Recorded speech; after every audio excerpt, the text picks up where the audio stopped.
dibalas senyuman. Detik-detik Jenderal Dudung beri hormat ke Jenderal Andika Perkasa. Kepala Staf Angkatan Darat (KSAD) Jenderal Dudung Abdurrahman akhirnya bertemu dengan Panglima TNI Jenderal Andika Perkasa.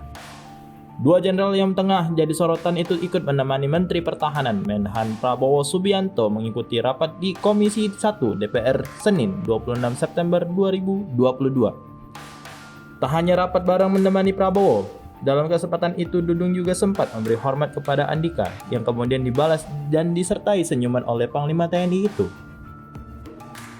Momen Dudung memberi hormat kepada Andika itu terjadi usai rapat, saat dirinya berpisah dengan rombongan dan meninggalkan ruang rapat.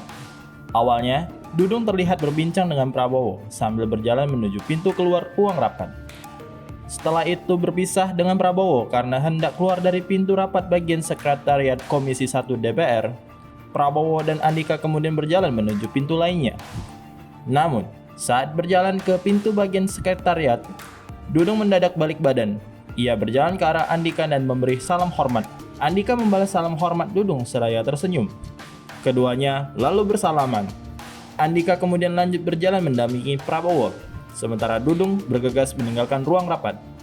Rapat Komisi 1 DPR dengan Menhan Prabowo dan Panglima TNI serta para Kepala Staf TNI itu dimulai sekitar 10.30 waktu Indonesia bagian Barat, dipimpin oleh Ketua Komisi 1 DPR, Mutia Hafid.